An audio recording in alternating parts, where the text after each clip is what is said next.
Guys, good Tuesday morning. I'm Jerry Miller, and welcome to Real Talk with Keith Smith here on the I Love CVille Network, presented by Yes Realty Partners, guys. Yes Realty Partners and Keller Williams Alliance, one of the presenting sponsors of Real Talk with Keith Smith. Today's show is going to be dynamite. The Urpí gentlemen are in the house, the fellas, the hombres, the guys are in the house. You, in a matter of moments, are going to see the fabulous Nickolas Urpí, the Antonio Banderas of finance, Alex Urpí, the closer, the Mariano Rivera of finance, Xavier Urpí.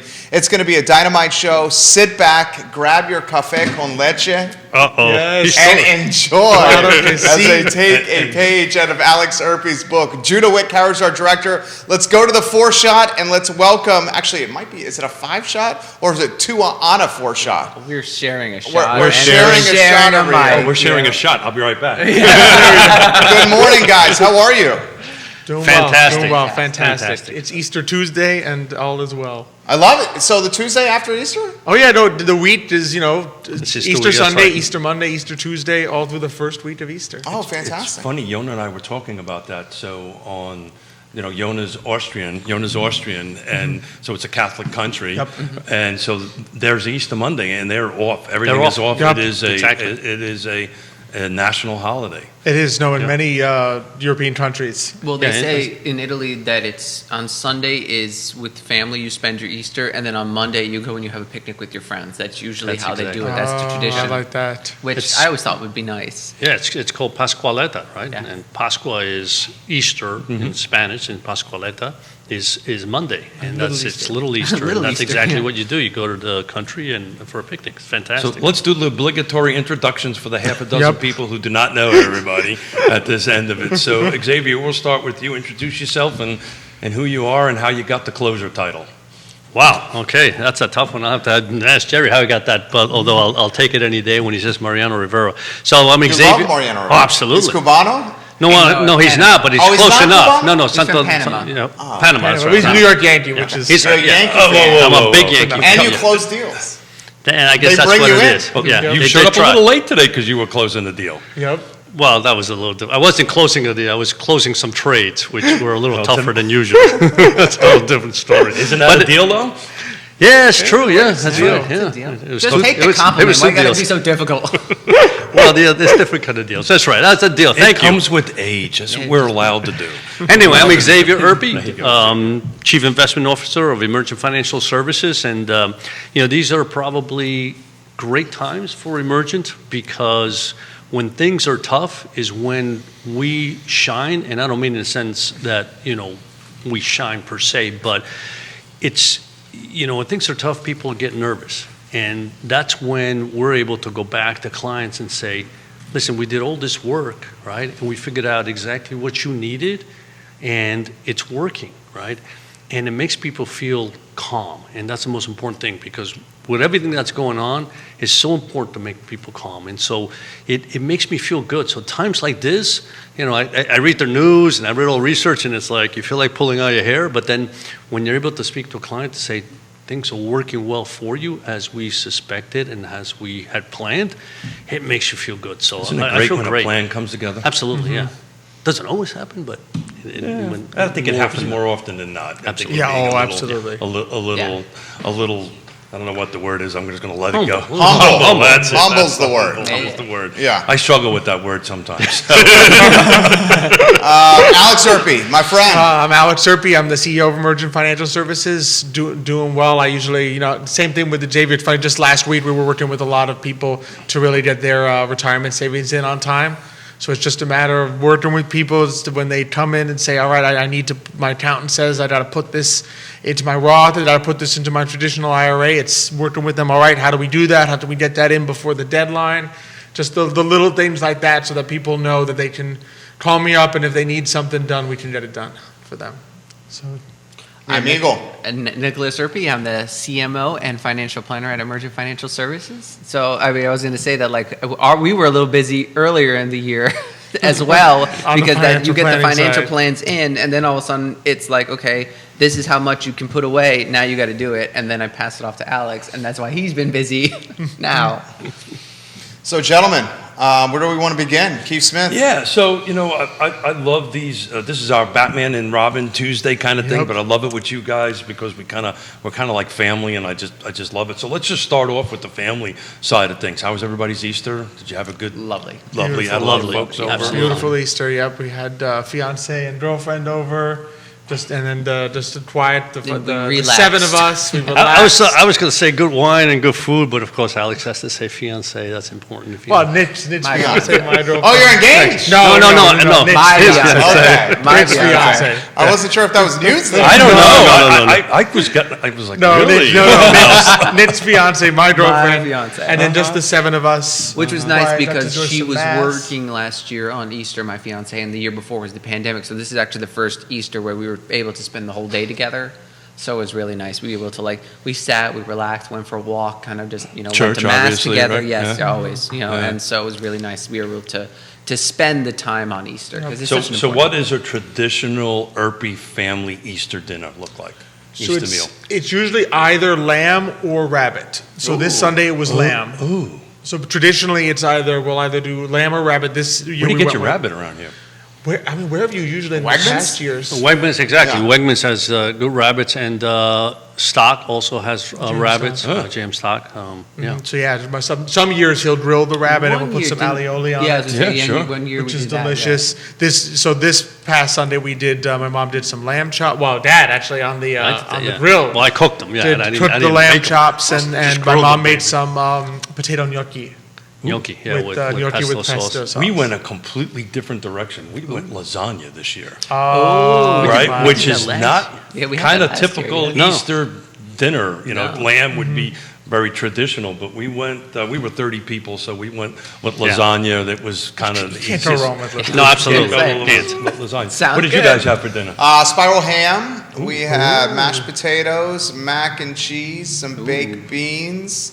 Have the in-laws in from Long Island. It was fantastic. wow, Trey okay. was well behaved. He ate his ham and his baked beans. All around A+ time, fellas. Terrific. Wonderful. Terrific. From Long Island. From Long Island. Long Island. Long Love my Island. in-laws. Fortunate to have great in-laws. You will have great in-laws as well. Yes. It's a luxury. Really love my in-laws. They're watching the show, and I sincerely mean that. They know I mean that as well. Well, Long Island folks are outstanding, so it was good to have some Long Absolutely. Island folks Yeah. in on the thing. So what I kind of wanted to kick off is our businesses kind of connect a little bit, right? We talk about this all the time when you guys come on, right? So, interest rates are climbing up around 5%. I think Higher. A little bit higher, yeah. I'm being Mortgage rates. mortgage rates. Yeah. There you go. Thank you very much. As a bond guy, we have to figure out Yeah, what yeah. interest rate we're Mortgage talking rates, about. 30-year mortgage rates are climbing, so 5% plus. I read a report the other day that they very well might see 7 before the end of the year on that end of it. So how is that mortgage rates impacting your end of the world, and what are you having a conversation with your clients about acquisition? In other words, about buying homes. What is that conversation looking like now? Like when we did the show, I think we did the show a few months ago, it was a different conversation. So what does that look like to you guys, and whoever wants to jump in? I can jump in, particularly for financial planning. The mortgage rate, the challenge with the mortgage rate is, as we've talked about before, when home prices go up. If the mortgage rate stays the same, that increase in home price is sort of being spread out over 30 years. When the mortgage rate goes up, that is affecting your payment for the entire 30 years. So everything is going up. You don't get to sort of amortize that increase over 30 years. That's impacting the whole length. So it really changes. It's one of those things that actually changes the picture for the entirety of the plan if you have someone who has a mortgage or is now acquiring a mortgage at these rates. So it's something that really, as we've talked about, like usually with the plan, inflation and expenses are your biggest, drivers, I would say. Mortgage rates usually, when they're low, it can be kind of a positive because the mortgage rate is fixed, the 30-year mortgage. You don't have to worry about that price going up with inflation. If you're now looking at someone acquiring a double whammy. mortgage at a higher rate, It's a double whammy. that's putting a long-term negative impact on the plan. So it's something that we have to sort of at least take into account and then decide, okay, how do we sort of run these numbers? Because usually mortgage is good debt. as Yeah, we've sure. talked about before, right? Especially if it's low, you can you basically net the difference if you're investing in the market, versus that the higher that mortgage rate climbs, the more your return in the market has to be for that mortgage to continue to be, you can continue to sort of net the arbitrage, the difference between what you can get in the market by saving the money and taking out the mortgage. So Xavier, are you seeing folks starting to take some money out of funds or out of your side of the balance sheet and turning it into cash to help either buy down interest rates or a little larger deposits? We're starting to see on our end of it, folks are starting to bring a little bit more cash to the table to either help buy down the It's interest rate. basically Right. saying, are Right. folks pulling money out of retirement accounts for Thank down you. payments on homes? Well, we don't see people pulling money out of retirement funds. I mean, that's a steep payment, right? Because if you take money out of, for example, your IRA or even your 401k, that's a 10% penalty. So that's an enormous amount of money you're paying the government just to do that. So we're not seeing that, right? However, I mean, without any doubt, people will start thinking about, all right, now I'm paying 5%. What's the return on my investments versus my 5% mortgage? Should I pay down more of should I put a greater down payment because I'm not getting cheap money anymore? So yeah, we are having those type of conversations as to whether it makes sense or not. In other words, when you had a 3% mortgage and you said to them, well, generating 5% return on your investments is not difficult and very achievable, then why pay more, right? And why put more down payment on your home, right?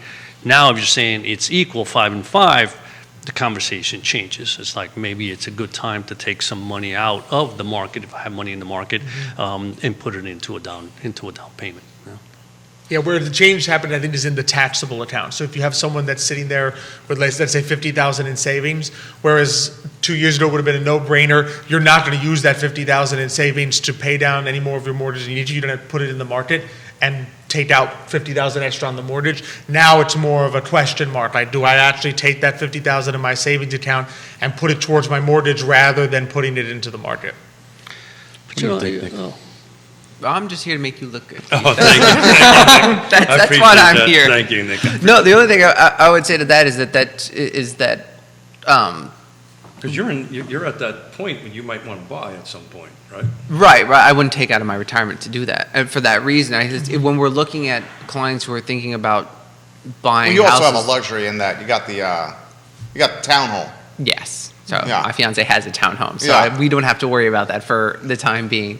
But I was just going to say it depends on where you're at, because one of the things we look at when we have somebody that comes in with a financial plan is making sure they do have a portion of cash set aside. And obviously, when they're younger, it's an emergency fund. When they're older, it's for situations like this, because at the point at which you have already retired and you can withdraw from your retirement accounts, that also becomes in part your emergency fund because you can withdraw from it, and there's going to be things that are liquid enough that you can do that, right? So you can be more flexible once you are retired, so we're not seeing that as much. And right now, a lot of the younger people that we've had come in just aren't looking at the market because it's so high that they're going to sit and kind of wait. That's the experience we've had with our clients. I'm not sure. I mean, it's not necessarily, I don't know if that's matching up with what you're doing, but Well, that was my question to these guys. Yeah. Because the market is so expensive, the housing market right now. Yeah. Are you seeing millennials saying, "Good Lord, I'm never going to buy a house"? And then let me get into I'll the never equities buy a markets? house. No, not that I'm never going to buy a house, because anybody who's in that situation that wants one is going to is coming to us trying to figure out how to best accomplish that and how much they have to adjust their expectations in order to do that. It's not necessarily it's high, now I can't ever buy a house, or I won't buy a house, or I have this money, instead of using it on a house, I'm going to use it on the markets. Because most of the time, a house isn't always a financial decision, right? Yeah. So it's an emotional decision. You have one kid, and you're pregnant with another, and you want to get a bigger house. You can't just be like, well, I had this $10,000, now the market's expensive, so I'm just going to put it in equities. It's just a matter of like, okay, what can I get from my house? How can I find something different? It's much more stressful. Obviously, it's a much different time. They should talk to a trusted advisor. But You know one? yeah, I know one. Yeah, And to be honest, if I know the one anything, that's going to get my call. If anything, the impetus to have a house is slightly stronger because, I mean, millennials, like, we look ahead and we see the writing on the wall in terms of rent prices. That's where I Right, wanted to go with that, right? So the lead-in on this is exactly as Jerry just outlined. So are you starting to see, and I think the answer is maybe no, right? Are you starting to see folks saying, I'm not going to buy, but I'm going to put the money in the market? Or is that conversation started yet? Is that panic kind of hit in yet? You know, It's there's so always many. about balance. It's not about.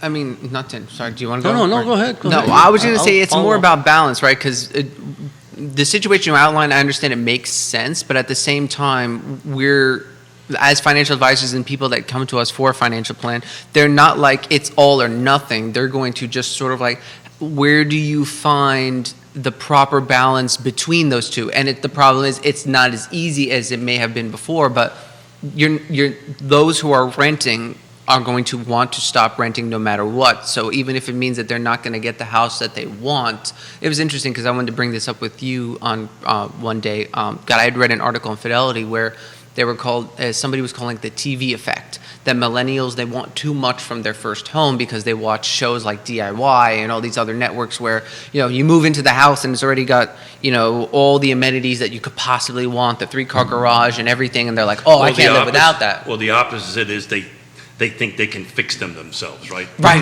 That's a whole different conversation. Right, but right. So I guess the point is that now it's a matter of like, do I have to wait longer to get that home because I need to build up more, more cash, more cash, whatever it is. So that is the conversation we're having. We're not saying that they're not coming to us saying, if I already have a home, I'm going to have to stay here for another like 20 years. It's more of we were looking to move.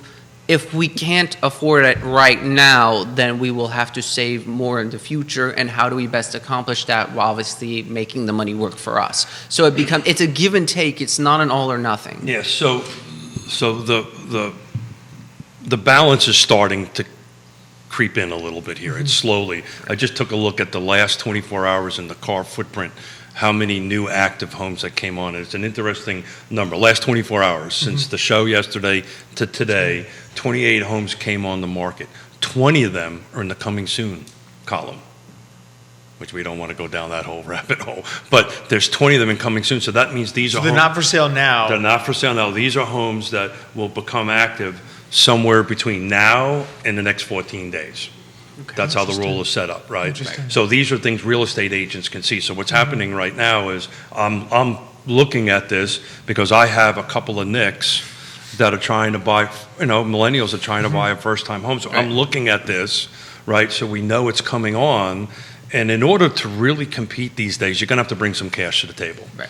And then that's why I was interested on what kind of phone calls you guys are getting saying, okay, look, I want to put another X thousands of dollars in because I can buy that 5 down to 4 or 4.5% mortgage. Does that make sense, Mr. Trusted Advisor, for me to do that or just to take the 5% and then pay an extra couple $100 a month to my mortgage? So how do I answer that question? So, I mean, what I was going to say also before was buying a house isn't a one-factor decision. It's not based on interest rates. It's not based on home values. It's based on among other factors, right? And as a matter of fact, I mean, this morning, if you notice, the U.S. construction went up the highest since 2006, right? And if you look at charts, I mean, the housing has been doing very, very well. If you go back to It's still behind, Xavier. True, but if you go back to 1999 to 2006, mortgage rates were probably around 8%, dropping down to about 6%, and you had an enormous rise there all the way till 2006, which was the highest, right? As far as U.S. home construction. And we're not there yet, but we're getting close. I mean, this number says we're almost there. So as far as how many construction, I mean, I think that they're looking at 1.8 million. But Which is a huge number, by the way. yeah, no, it is a huge number, yeah. So my point is that obviously the market little by little begins to catch up to demand. And the demand is still very high, basically because, as Alex mentioned before, the rents are very high, right? You had enormous amount of cash come into, right, during the pandemic. And there are millennials sitting there and saying, I got all this cash. what do I do with it? First, they put it into the stock market, right? We showed that in 2020, at the latter end 2020. And now they're sitting there saying, what do I do with all this extra cash that I have? So millennials are sitting there saying, And less credit card debt. exactly. I've got the money, rents are high, yes, home prices are high, but what am I waiting for? Am I waiting for rates to get higher? Am I waiting for homes to go higher? Because in the end, if the demand is still large, I mean, if it used to be that you had 10 people looking to buy one house, and now you're down to 5 people looking to buy one house, yeah, that's a reduction of, 50%. But it's still 5 people. Still 5. So, Yeah. I mean, that means there's still a bidding war. And I was trying to explain that. I actually, a couple of Fridays ago, brought a toy, one of these balance toys, and I was trying to explain that with that thing. So what's happening is the inventory is moving up incrementally, really, anemically, really. But what's happening is the buyer pool is reducing, right? So For now. For this, but as you guys were chatting, one of the reasons I love doing this conversation, Dad and I are kind of the same age group, but you guys are the millennials. Last year, you were 47%, almost 50% of all the total sales in the United States for real estate. It will, this year, next year, the next 12 to 24, it will go way past 50, Right. 50%. The other largest pool is Dad and I, right? And guess what we're all looking for? The same thing. That's Exactly the issue, the the same same thing. house. Except The Dad same. and except Xavier and Keith have a better cash position because they have a current piece of property that they can sell to leverage as a down payment Yeah. on a house. And they're downsizing. In other words, we've got this big house, right? And when you say everybody's gone, we're Well, that's what I mean. We're downsizing, looking for their starter home is our downsize home. Right. That's So exactly yes, right. So the buyer pool for the same product is very large. We have the largest buying profile ever. Right. The millennial outpaces us boomers by multiple times on that end of it. But it's an interesting point. It's a conversation we're coaching young buyers with, because I like to think we really coach and mentor buyers and sellers more than sell and list and stuff like that. 100% right. Let's take a look at the rents. They're doubling. They're projecting 12% this year in our marketplace, right?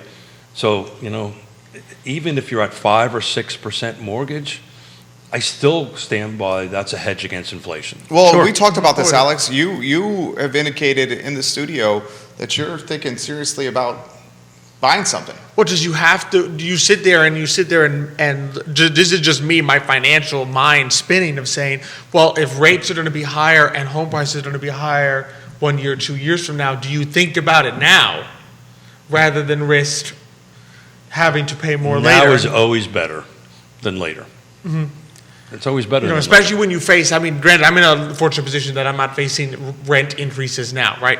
But Wow. particularly if you were, thought about you're sitting there. Don't take that for granted. Yeah, don't take that for Hey, granted. Dad, let's negotiate. 3%. Yeah, I got it. I got you covered. Exactly, but even when you looked at that, if rent prices are increasing, which we know they are, Yeah. and we know they're going to only increase more, you sit there and say, do I want to pay a higher interest rate, even though it's not, to a landlord, which is purely in his rent, and I achieve no equity from this, or do I at least pay, I'm paying a higher interest rate for the home, but at least I'm building equity in it. At least I'm participating in some kind of upside. On the rental side, you participate in zero upside. If the property you're renting doubles in value, guess what? You get nothing. If anything, your rent goes higher because the landlord says, wow, this property is twice as valuable as it was before. You better pay me some more to continue renting it. So the housing market, much like your guys' market, right? Like the street is in this fluxing point. It's changing. And Yonna, my wife and I were talking about this morning, right? We've been in this game, right, 3.5 decades. It's always changing. There's always some ebb. There's always some flow. The trick is to understand it and help communicate it to others. But there's an interesting number. I take a look at a 7-day snapshot in our region. I do it every morning. I'm starting to see price changes happen. It's the first time I've seen that of a substantial amount. Like usually it's in the week 1 or 2 or 4. There's 28 in the last. So what that's telling me, You're saying price Wait, adjustments? price adjustment. Downward? A house Downward. changed Okay. went down Listing in price goes down. Goes down. Okay. Yeah. Yeah. So what's Okay. happening is the selling market is lagging a little bit what's really happening out there in the big market, because 2 weeks ago, a month ago, I'm having a conversation with Dad to sell his house. By the way, you guys got to find a new place to live. with Dad and Mom. 'cause I'm sad, We but- can get them. Nah, you're golden, Nickolas. Yeah, stop bragging. You're golden, Nickolas. But, a month ago, the market was maybe this number.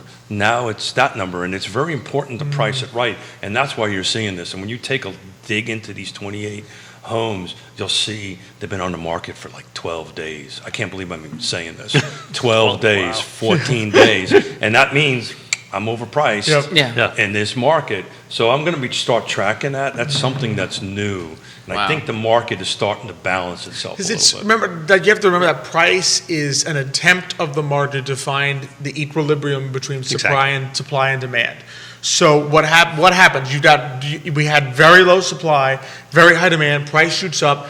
New sellers go into this market saying, well, I want to capture that high price. But as they enter, This is what we talked about yesterday, they Junior. begin to realize, all right, the equilibrium is no longer at this price. Now, the equilibrium may still be at a high price, but So it that's may the not re- be the so price that's- you thought it was. So that's the reason I started the conversation with this 5, 6, or wherever we're going to go, because that's balancing the market Of a course. little bit. Well, the buyers are saying enough already. The buyers are saying this is getting out of control, and they're taking a step back, and then you're seeing the price adjustment. It's the buyers with the leverage that determine the price. Now, what I'm very curious to see is this fall, and then with the data science school about to open, how this reverts back to a seller, to the giving more leverage to the sellers. Let's cut to the chase. The sellers have tremendous leverage right now. They have tremendous leverage. They'll lose a little bit of leverage as more inventory comes on the market as the days get warmer, which is what's happening, is what he identified. But this fall, we've got more students coming to UVA, more staff hired by UVA, and we're very close to this data science school opening, which is another pool of employees and students in this market and potential hirees staying in this market at six-figure jobs. I want to jump in here on that. Please. I had a phone call yesterday from a nurse that's getting hired at UVA, and I was really shocked. She said, look, I'm coming to UVA, I just got hired. I'm looking for a house in Charlottesville for under $300,000. Not going to happen. And I said, did anybody at HR tell you what the housing situation is here? And she went, no. I said, okay, well, let's have a conversation. Yeah. This is where we're at. And literally the words out of her mouth was, oh my God, I think I made a mistake. Of course. And that's to your point. Yeah. So I think you'll see. This is going to get worse before it gets better. Yeah. It was an Well, interesting it's interesting. conversation. I guess, like everything else, it depends where you come from, because we had a conversation with somebody, the same thing, only it was the opposite, because they came from the tri-state area. Oh, yeah, sure. And they said, wow, this is, I mean, granted, they said, this is more expensive than I thought, but certainly much more affordable than where they come from. To Jerry's comment all the time, they come in with a pocket full of cash. Exactly. Right. Yeah. I have clients from Northern Virginia. I still can't find them homes. Yeah. Right at the 8 to 1 million range, I still can't find them homes to buy. It's just, it's just not And there. get ready for this.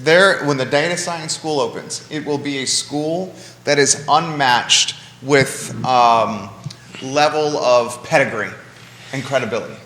And these students are going to matriculate out of the data science school, and I already know firms are setting up shop in this area to grab the talent from the school and to set up a satellite office or a headquarters right next to the data science school. And these kids, these students are going to come out with fantastic degrees, six-figure jobs, stay in the market, and need housing to live. They're going to be a six-figure job, and the corporation's going to say, here's a $50,000 sign-on bonus. Use that as a down payment to buy a house. I've been saying this for 18 months. This is going to get way worse before it gets better. Way worse. And again, So that's an argument to, fine, sir, get in the market now, because it's not, it's just, we may not see double-digit appreciation like we did the last 2 years, but we will see, 3 to 6% appreciation year over year. It will happen. I would not be surprised if you see a larger percentage than that.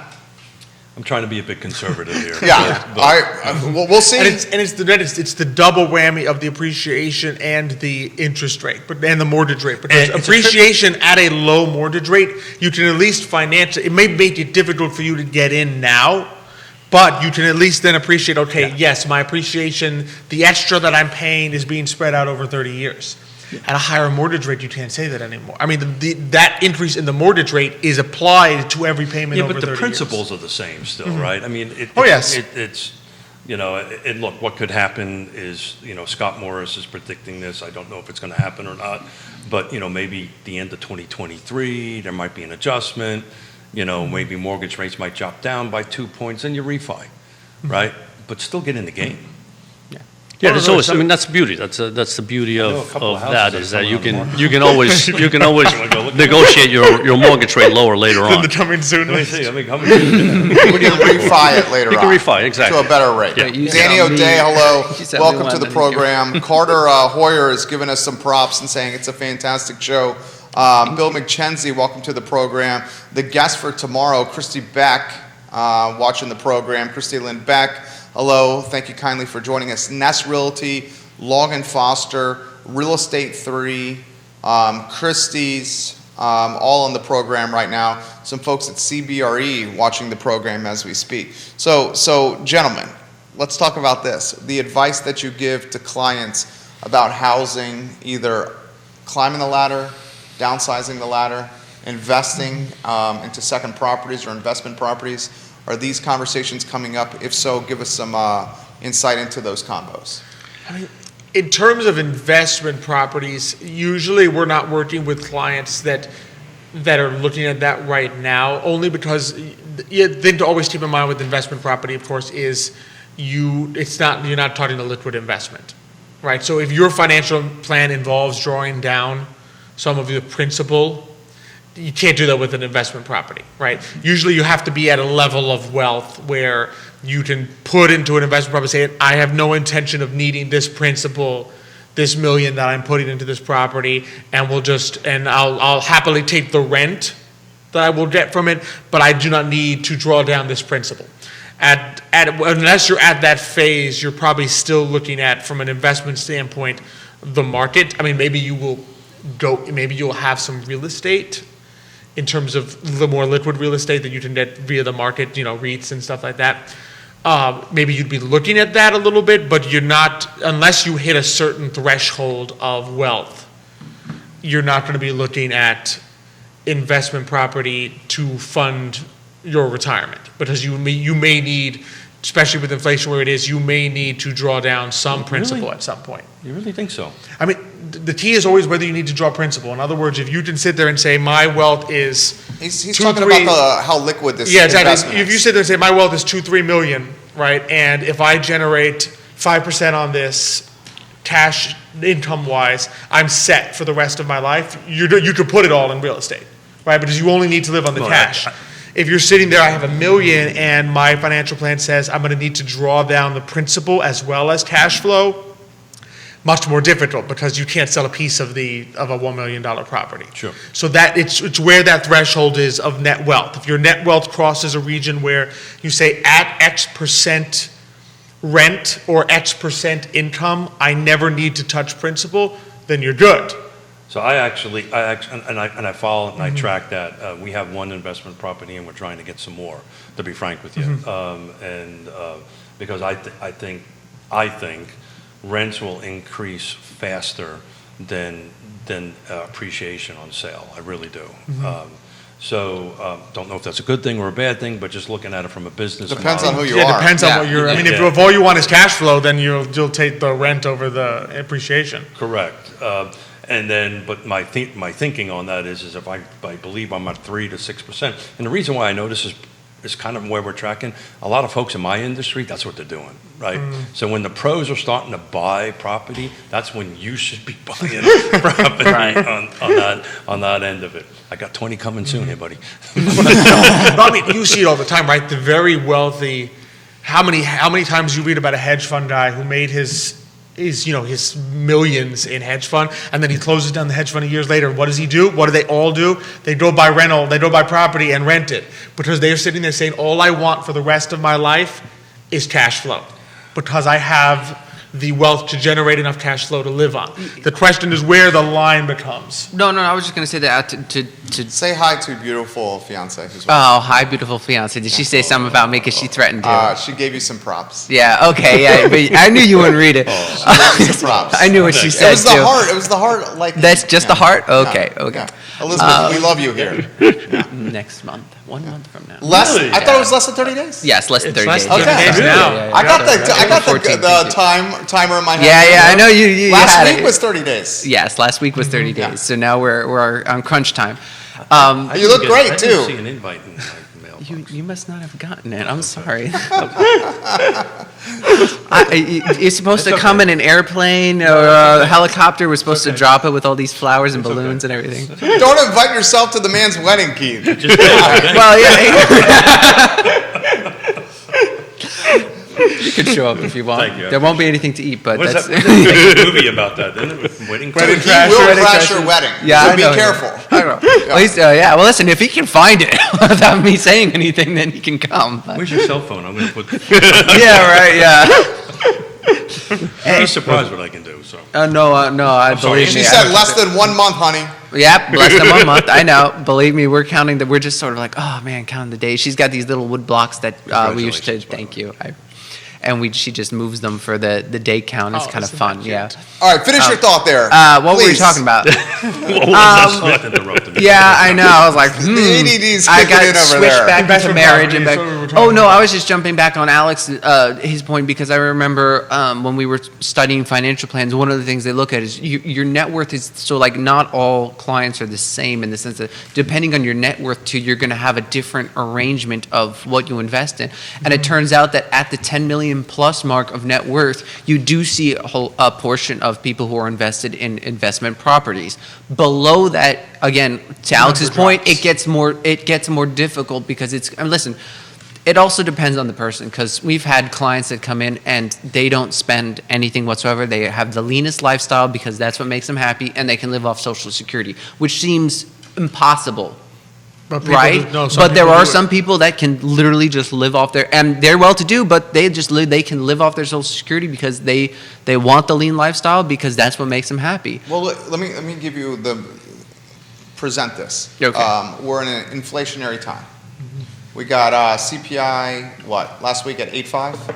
Yeah, and PPI is About at 11, so 11.2. we had CPI is probably So it's going gonna up. go higher. It's going to go higher. So you get investment property. You had this before inflation went bananas. You locked in a rate at 4%. Your rents are escalating anywhere from 7 to 12% every year. Your commercial values are appreciating anywhere from 7 to 15% a year. So your rate's fixed, your rents are escalating, your appreciation's escalating, and then you have the tax shelter of the property itself. The investment property offers ample vehicles to shelter some money, grow revenue monthly, get the back end appreciation when you go sell, and if you do it the right way, you're getting a rate that's well below inflation. Now, if you're getting a rate now, you're in a stickier position because that's going to be some floating debt tied to prime. But those that got the rate and locked in before COVID and this inflation hit really are in a positive spot here. No, absolutely. I mean, there's no arguing with the viability of real estate as an investment long term. Long term, it remains one of the most powerful investment tools. The challenge is always where the threshold is, where really the question is, will you need the principal? We need. Well, to That's really Well, will you this need is the this is the cash? second thing, right? I mean, it's always great to paint rosy pictures of everything that's advantageous about real estate properties, right? I just took a note with exactly what you're going to say. No, but I mean, so the one thing you have to think about also is that there's a thing called being able to reinvest in sectors that are not doing well, right? In other words, I can sit here and literally tell you guys that I can put you in an investment that's going to generate 10%, right? And it has basically another 10% income, and it has another 10% upcome, right? So are you willing to put all your money into that particular investment? The answer is probably no, right? So the idea here is that the important thing about investments is to be able to diversify those investments, because some are going, as Alex said, some aren't very liquid, but others create enormous opportunities. When that opportunity you hits all the way, it gets to a peak, and you'll see, I mean, real estate, you know this, right, has gone up and it has come down. Has gone up and has come down. If you look, especially looking before 2006, it was a roller coaster, right? And then basically from 99 to 2006, it went up, then it went down. So there are times out there where decades where real estate did nothing, absolutely nothing, right? Flat. And then all of a sudden it takes off. Well, during that time, if you own real estate, are you going to sell so that you can buy something else that looks more attractive? Very difficult to do. So diversification is very important. Having a piece of real estate, if you have the ability to do that, is terrific, and it's a wonderful investment. But And this is all a great conversation, but 90% of the people, we're just trying to get them a home to live in. Absolutely. That's, yep. No, and that's what's That's important. the struggle, right? You know, and you know, we talked inflation, and you know, it's going to go, and I think the two of us remember the '80s all too well, when inflation was there, and some of the cuts that you needed to make in the first half of the for the '80s. But you know, I still believe even at a 5% or 6%, it's the best hedge against inflation. Most people buy a home because they're motivated, because they have to, right? Now, maybe the people that are not motivated, that don't have to, they kind of sit tight in the market, kind of like yourself, right? I don't really have to do anything until we renegotiate your lease there, and then you might have to do it. Then I might have to. You might have to do it on that end of it. And you know, I've got a 21-year spreadsheet, to Dad's point, that I've been tracking year over year of all the costs in our regions. In other words, how what's pricing of housing has done, and includes time of great unpleasantness. And I say this on the show more than once. The average is 5.5%. So if you sat in that house for 20 years, you made year over year, 5.5%. So Keith, I mean, so the important thing there is, I always tell It's people, cumulative. when it That's- comes, yeah. So when it comes to Compound. Thank you, compound. when it comes to buying a house, right, someplace you're going to live, I think that trumps just about everything, because it is going to be your home. And as you said, I mean, instead of me paying rent and not getting an equity out of it, if you can afford to buy a home, that's the first step. But thereafter, you have to think of other options. You really have to think about other ways that you're going, what else am I going to do with income that I have, savings that I have, as opposed to just put it again in real estate. In other words, you don't want to put everything in one. Your house is the biggest investment. Thank God for in this case, for mortgages. Somebody's lending you to invest, right? At very cheap rates. Yeah. You go to a brokerage house and ask them to lend you $300,000 to invest, and let's say, first of all, you have to have some collateral. What's your collateral? And second of all, that rate's not going to be anywhere close to mortgage margin. rate. Yeah, margin, Yep. exactly. Yeah. So the answer is, that's a great opportunity to invest in something that's real estate, right? And it becomes your home. And then after that, you really have to begin to think about other investments, because it's the only way to get ahead is to be able to diversify that portfolio. So we were talking. It's a good take right there. We were talking 10 million, 1 million, right? One of the reasons I love working with you guys and communicating with you guys is you help the folks that don't have that amount, Yes. right? And I'll That's the raise my goal. hand, and I'm one of your clients, right? Because we lost everything we had in the time of great unpleasantness, and we built ourselves back up with a small nest egg, and so I just don't want folks who are listening to this think, well, I don't have that kind of money. No, exactly. No, I'm serious. No. That you guys can help folks. If you're at zero, this is the right time to have this conversation. Absolutely. Yeah. So let's talk about that a little bit. Tell me, I want you to help me. I want you to help me to plan for down 10, 20 years down the road. What's my first step? The first step is just come in and talk to us. That's really, it's getting a notion of what are your goals, right? What's the time frame you're looking at? What do we need to do to start? I mean, we've worked with people starting budget up, like come in and say, here's how much I make a month.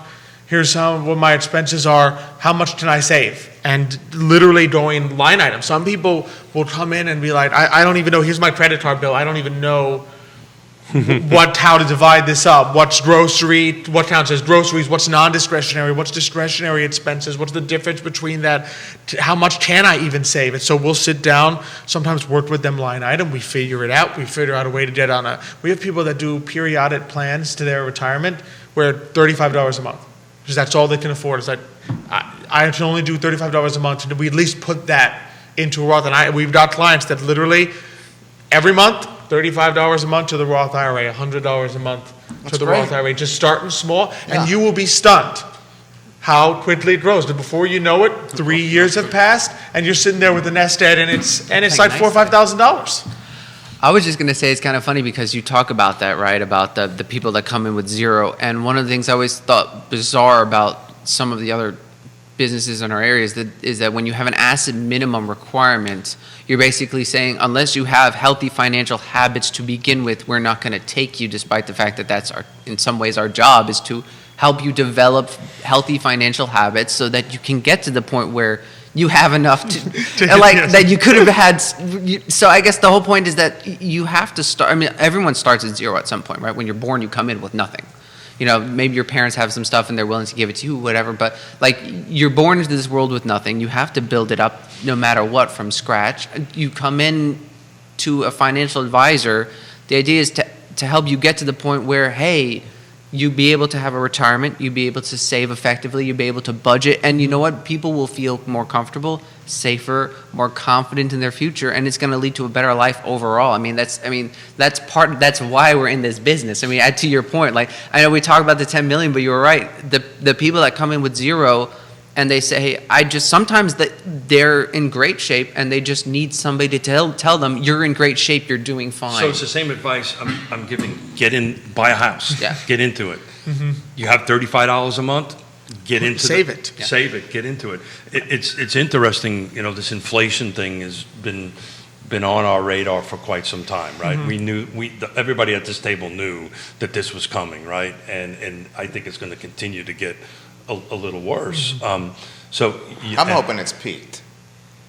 You can hope in one hand. Yeah. You don't think? What do you do in the other hand? I'm not going to say it on the air. I think the world. You don't think that core data suggested peak in March? So, and I know, I'm not sure if you want to go there. So the issue is when you say peak, maybe we're seeing kind of the peak in the sense of very high, but I think we're going to have inflation for a longer period of time. Peak and plateau. Yeah, because the world's changed. Literally the pandemic, and I think this war in Ukraine has changed the way countries think about what they need to produce. And I think more and more countries are thinking now internally saying, we can no longer depend on others to produce what we need, and that is going to be costly. I was on the phone on Sunday wishing my sister-in-law in Vienna, Austria, Happy Easter. Her electric bill is 4 times higher than it was 30 days ago. Wow. Yeah. Wait till we see what this fertilizer crisis is going to do to like rice and wheat and some of the goods that Everything. we need. Yeah. Well, Europe, Ukraine is breadbasket of Europe, which means if exactly. Europe goes elsewhere to buy their grain, pushes the prices up everywhere else. And fertilizer is so expensive right now. Asian countries aren't predicting or producing the rice that they once did. That's right. And rice is Rice is 80% their of the wheat. world's food. Oh, yes. No, rice is the number one. But forget about the production side of it. They can't move it around, right? You can't get it logistics. No. You can't get it from point A to point. I can B. produce all the rice in the world, but if I can't send it to wherever, I can't do that. It's interesting. Yonna and I last month did something different. It was the month of March. What we did is we actually recorded in a ledger every one of our spendings that we're doing. And much to the point about the $35 a month, there were certain things that we were just automatically paying that we never used. I won't use the name, but a local fitness facility, I was paying X amount of dollars a month that I never went to, right? And I literally never went to it. And I forgot that this was coming out because we never really looked at it because we were so busy doing all these different things. And from my perspective and my family's perspective, this inflation jump made us look at it. Yeah. And what you'll be seeing is more money going into our accounts because we're now shutting down some of these accounts. Like, we had Disney. We never watched Disney. I got it for The Mandalorian. I never watched it again. Right? But once it's on a recurring cycle. It's on a returning cycle, and it was like, whatever it is, $15 a month. But it was a substantial amount of money that we just said, okay, we've cut all these things that we don't do. So think about everybody else that is doing very similar things. I mean, families are sitting back and saying, okay, we need to budget because we were spending X amount on this and that, and we can no longer afford this and that, right? So project that forward for the next 12 to 24 months, and I think the global economies are going to be challenged. But to go back to the 10 million, 2 million, 1 million, I can walk in and say, guys, help me budget. And you guys will do it, right? Yeah, absolutely. For nothing. For free. nothing, basically. For a cup of coffee. Yep.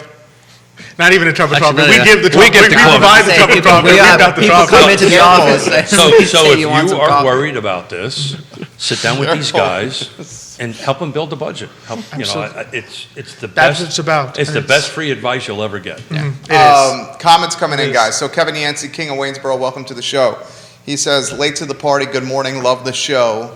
He said this, and you guys cannot, I'm going to stipulate this for the fellas, they cannot talk specific stocks. We cannot Right. give Advice. investment tips. Yeah, okay. He said he got burned by the market 3 times in his life. And he started buying metals. Oh, like precious metals? Bad idea, good idea, he wants to know. More questions like this coming in. Again, precious metals, like every other asset class, right? It can be part of a diversified portfolio.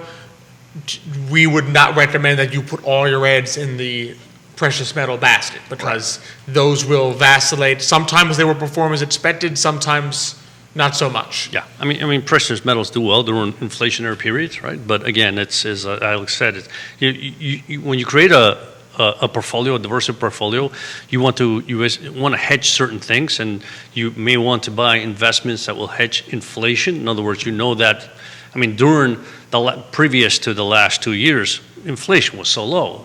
But you still had a piece in there that said, just in case inflation comes back, I want a piece of my portfolio protecting me, right? And those didn't do very well. Everything else did, and now it's the reverse. But again, if you put everything in one basket, yeah, there's a chance that if you do it the wrong time, you get burnt. I'm living experience of that, right? I always had my money in dirt. And then 2008, 9, and 10 came, I went, oops.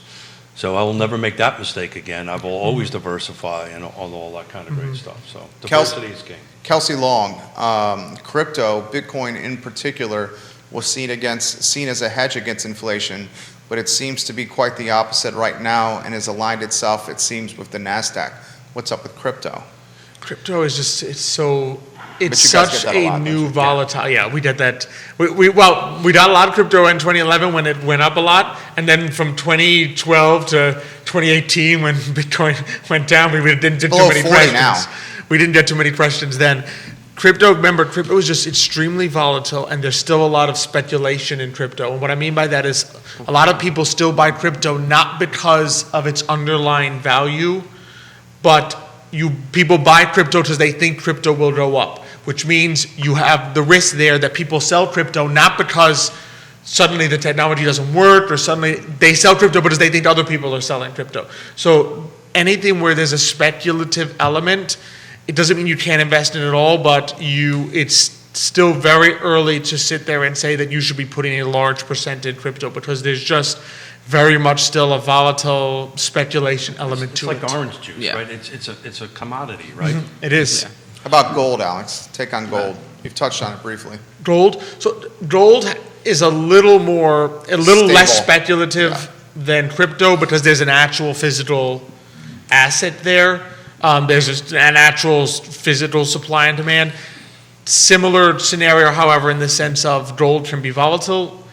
There are times when it's a good hedge against inflation. There are times when it doesn't perform as you would have expected against inflation. It can be part, but again, you don't want it to be too significant a piece of your portfolio because to get into gold, there's only 2 ways. Either physical, where you pay a very large premium up front. Usually you're talking like 35%. So basically gold has to go up 35% for your physical gold to break even, or you're gonna pay like a fund to sort of invest in gold mining or gold stocks, and particularly if it's gold itself, there's a cost of about 1% a year to keep rolling that over. So if your gold hedge doesn't pay off, in other words, if you buy gold, you think it's going to go up this year, and it doesn't go up this year, it stays flat, you lose 1% a year every time you're waiting for that gold to pay off. So you don't want that to be too significant a part of your portfolio. That's if you want to holding treat it cost. like, it's a holding cost. If you want to treat it like insurance, like, okay, I put 1% in gold, I'm willing to lose 1% a year on it because I want to insure against an inflation spike, and I think gold will do well, fine, but you don't want that to be like, oh yeah, this is my big investment, because there's either a holding cost or a big premium to get into gold. Paul Hendricks commenting, fantastic money manager and a hell of a double squash player. Paul, I'm going to give you some props. Maybe one of the best double squash players on the East Coast, Paul Hendricks. He says in general, metals have fairly high volatility and should be much smaller positions in your portfolio. Paul Hendricks offering that perspective. More coming in, fast and furious on the show. What are y'all's takes on index funds with volatility like this in today's market? So we're talking about Like S&P 500 index. Yeah, I mean, if we're talking 2000. about index funds that track specific indices like the S&P 500, the Russell 3000, those are fantastic investments, I think. And that's what you want to take a look at. In other words, if you want a diversified portfolio, those are great ways to do that, because you're buying an index, you're not buying specific stocks. And if the whole market does well, then you can ride that market. And in addition, if you want to play around in the market and say, gee, growth did very well last year, but I think value is going to do better this year, then you can buy a growth index, a value index. You can swap them. You can trade a adjust little the bit. You can percentages. adjust the percentages. And that's just a great way, really, over time, to basically sell something that's done very well, buy something that hasn't done very well, and that asset allocation makes you even more money. So I think those are great instruments. The follow-up question, this is from Spencer. What's the mentality with markets this volatile and uncertain, especially with this war on the other side of the world? How should your investing mentality change? It's a good question. Yeah, I mean, I think that's you want to take It's more, again, for us, it usually comes down to percentages, so you may want to become a little more defensive. If you're very worried, by defensive, what I mean is, okay, what typically does better if you end up with a struggling economy or the war affecting defensive stocks? So you're going to be the ones that are less cyclical, your Johnson & Johnson's, your Coca-Cola's, your utilities, the boring kind of stuff, right? That's who usually sort of holds steady in tougher times. So maybe you shift a percent. Again, you never get fully out of anything, because there's no crystal ball, right? You can never say, oh, I'm going to go completely out of growth because growth is going to stink because the economy might go into recession. No, you just adjust your percentages. You say, I'm a little worried. Maybe I sell a little bit of growth, put a little bit into defensive stocks, so that if defensive stocks do well and growth does poorly, now I can rebalance back. Now I sell some and go there. Yeah, and the only other thing I was going to say is when things are tough out globally, I tell people I like to stay closer to home. In other words, I'd rather invest in America at this point in time than globally. And I think globally is important overall. But in these situations, it's always better. And I always tell people, you pay for your products in dollars.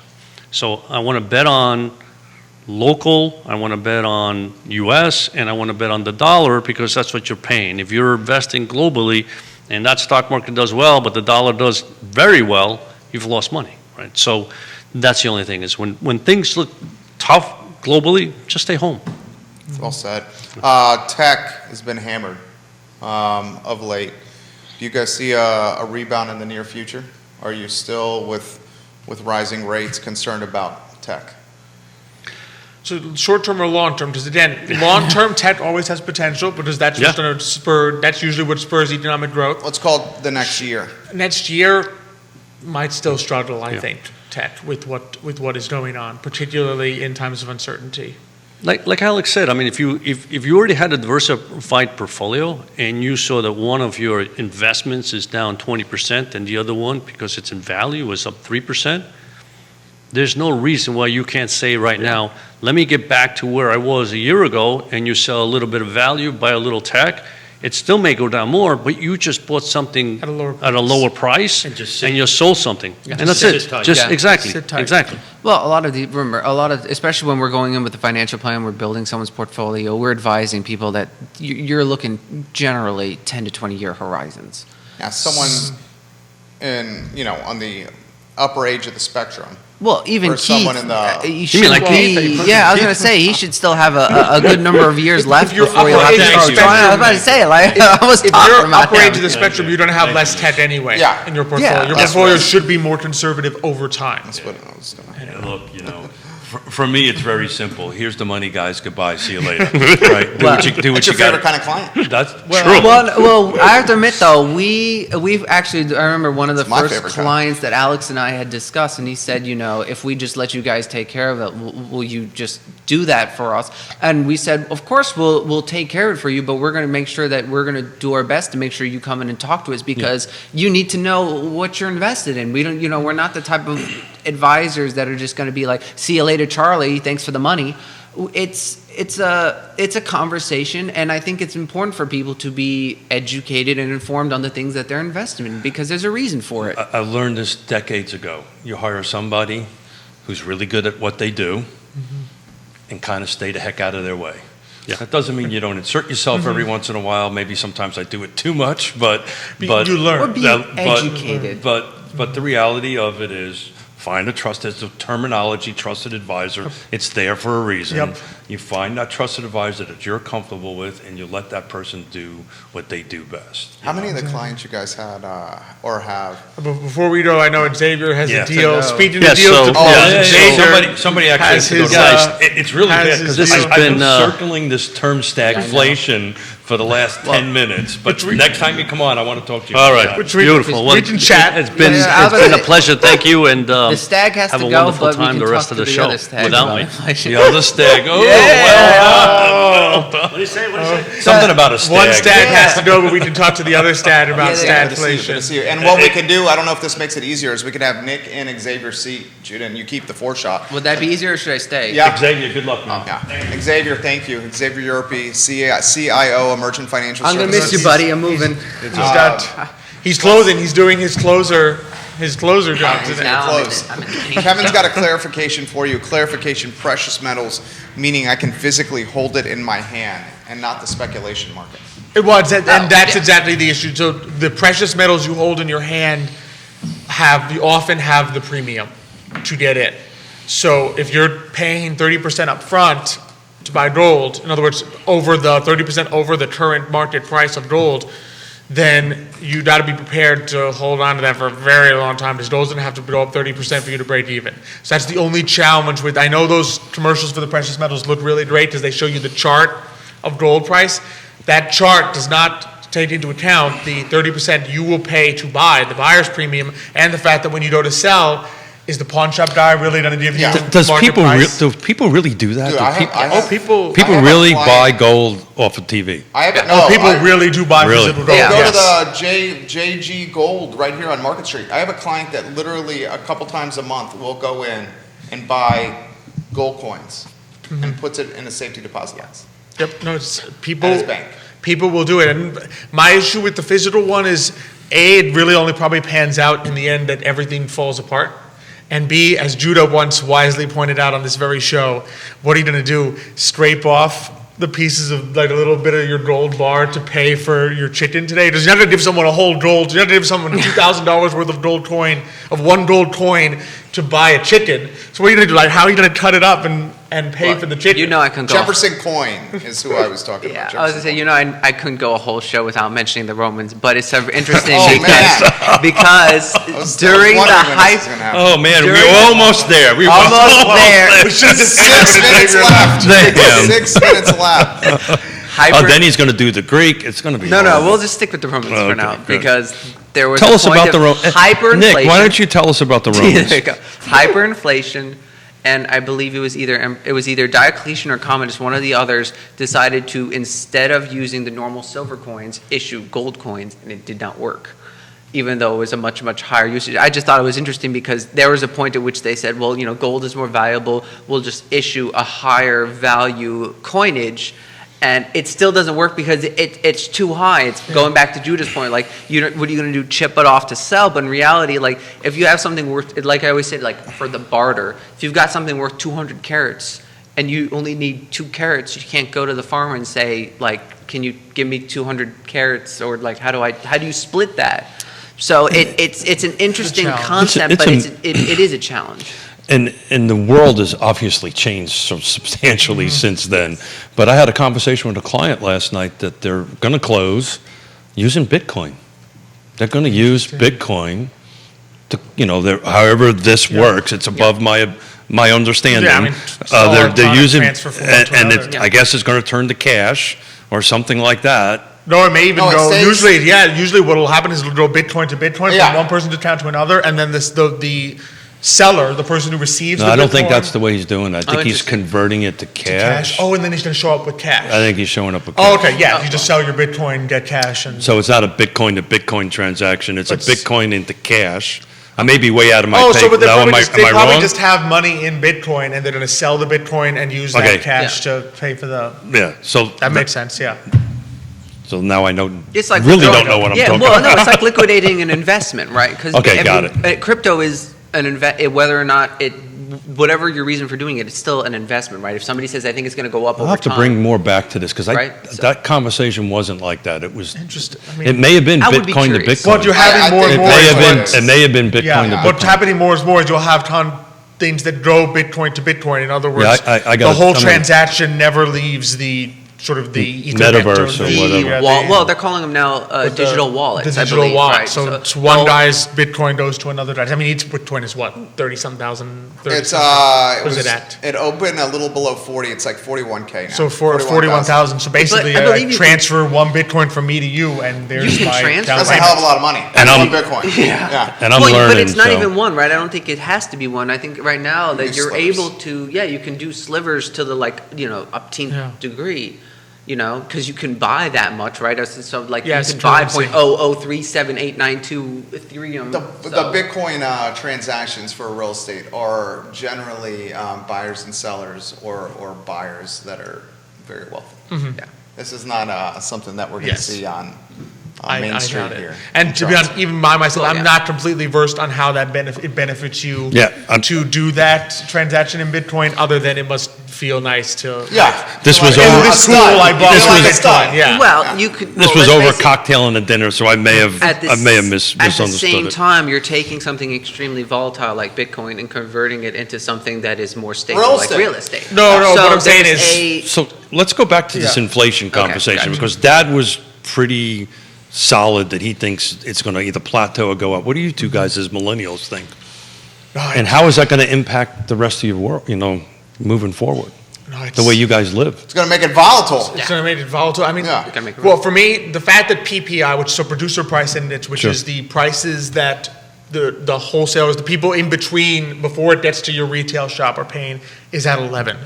For me, if that trickles down. So there's no, I can't imagine. So it's that gonna eight- go that down. 8.5 That 8.5 is going up. Going up. Yeah, That I agree. 8.5% CPI is going up.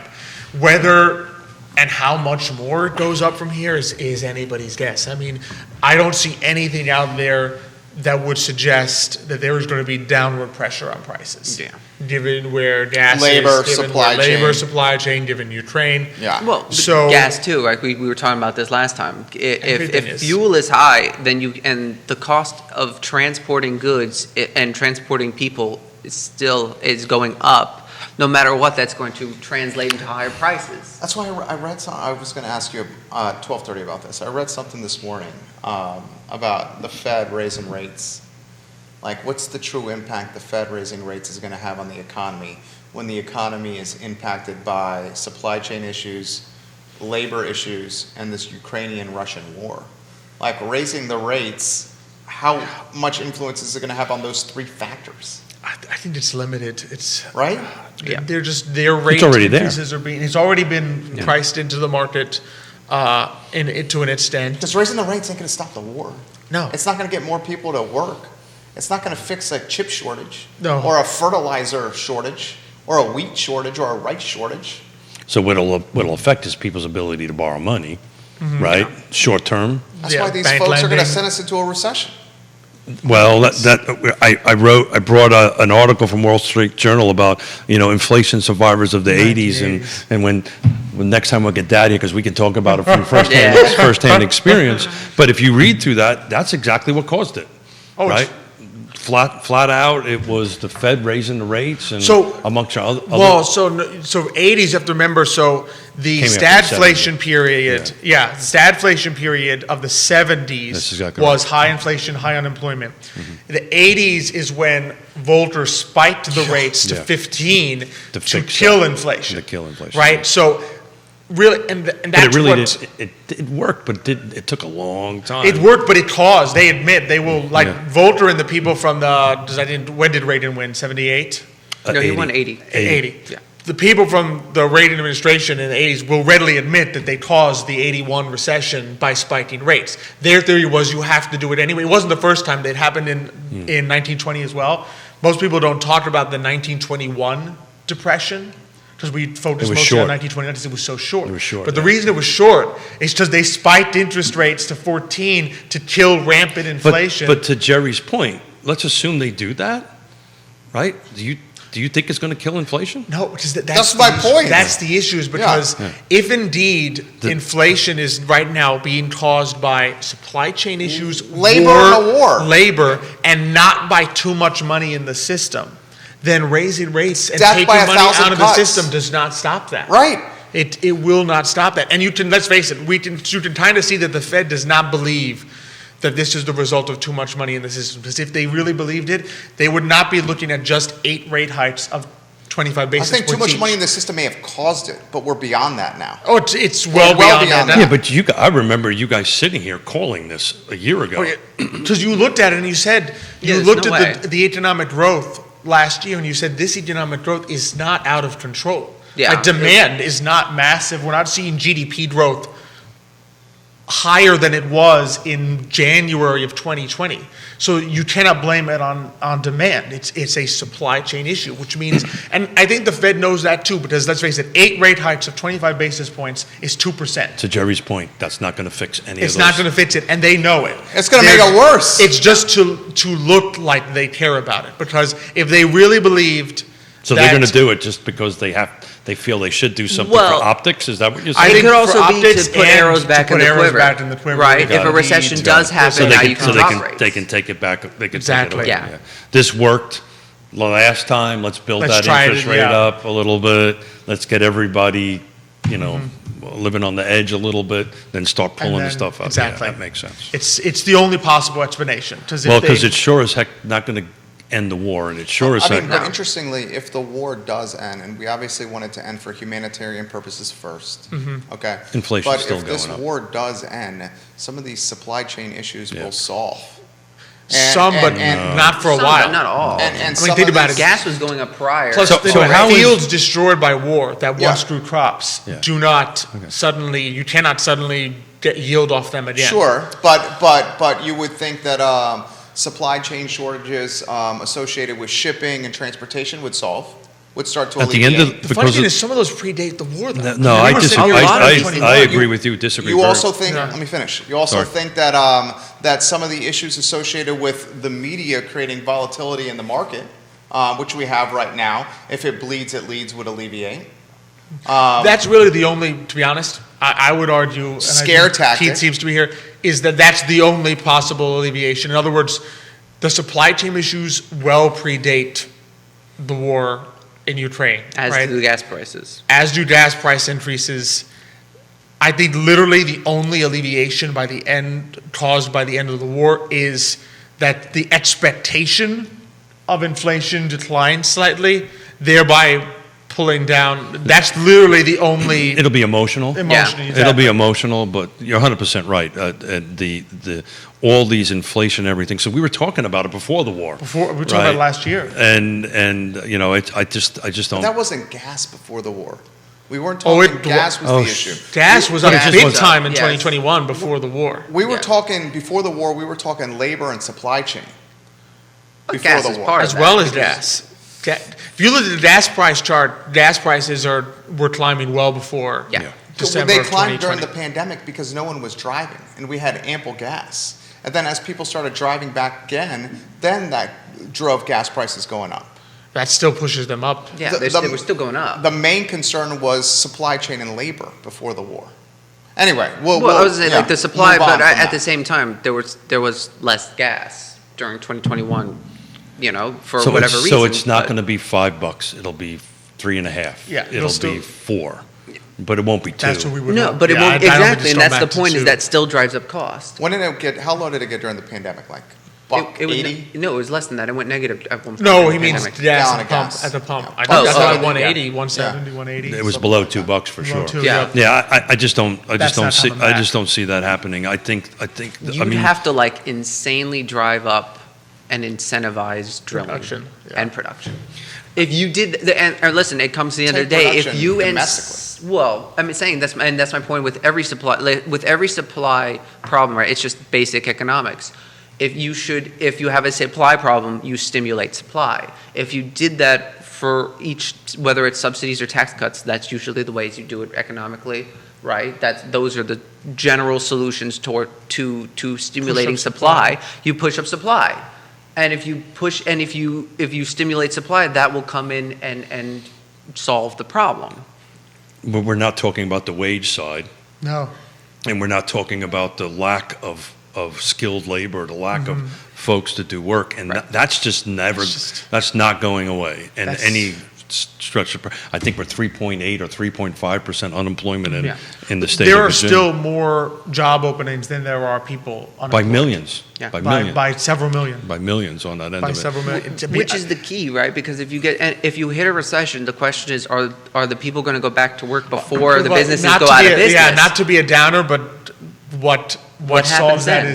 is recession, and then people suddenly Being don't hold forced out back. anymore. Well, I happen to and think they- we're already in a recession. I just think Well, I it hope hasn't. not. It hasn't. It's- To certain Well, we people. won't know. That's Well, I get that, but certain people, this inflation is recessionary to folks. Oh, absolutely. Without No, a doubt. in terms of its impact on people, it is certainly devastating. Yeah. The question is, has economic growth turned negative, which we probably won't know for 2 years after it happens. Absolutely, that's the point I'm trying That's to the make. issue. The reality of it is by the time we can look back and say, well, these are the 2 quarters, we're going to be way past. We'll be way past. Way past. To it. make sure We won't your know. emergency fund is intact.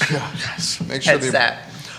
Keith, you want to tease tomorrow's show? Promote it. Yeah, so I'm excited. We're going to have the marvelous Scott Mortgage Morris in, Yep. and we're going to have Christy Beck in. We're going to talk a little bit Lake Monticello, keep this millennial conversation going on because it's super important in the real estate space. And then on Friday, we've got 2 Fluvanna County Board of Supervisors coming in talking about Fluvanna County and Chris budget. Fairchild, Tony O'Brien. There you go, talking about that stuff. So we've got an exciting week up. I booked some stuff for next week, which we'll talk about on Friday, which is going to be exciting. I'm taking some advice from a trusted advisor, and it's working out well. So do that. Take advice from trusted advisors. That's Alex and Nick, today Yonna on Thursday. Today, Manana is going to be fun. First, we're going to have Levi and Thomas from Streamline Plumbing.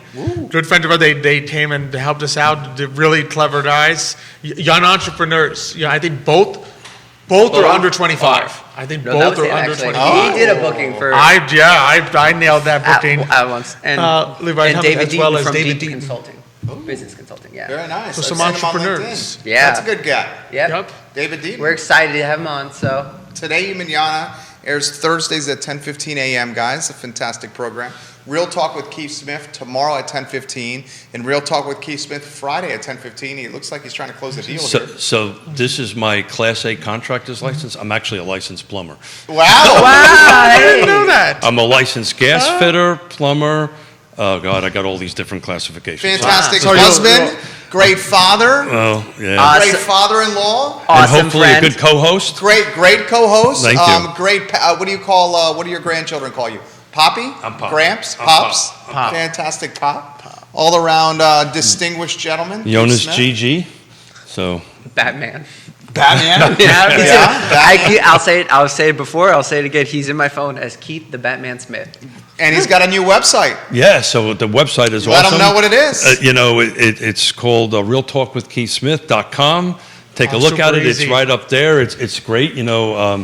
Jerry and Judah put it together. It's awesome. It houses all the shows, so I can just send folks web links. right It's there. a lot of fun. We And encourage anybody watching the program to check out realtalkwithkeithsmith.com, and if you're so inclined, join the partnership by reaching out to Keith Smith on social media via email, you go. phone call, text message, realtalkwithkeithsmith.com. Judah Wickauer, job well done. Thank you, Judah. Thank you, Judah. As always. Nicholas, Thank you. Alex, and Keith. I'm Jerry, and this is Real Talk, presented by Yes Realty Partners. I Love CVille show is up in about 50 minutes. Take care, everyone. and thanks, Xavier. Yeah. Yes, Xavier, well done, gentlemen. Thank you. that was fun.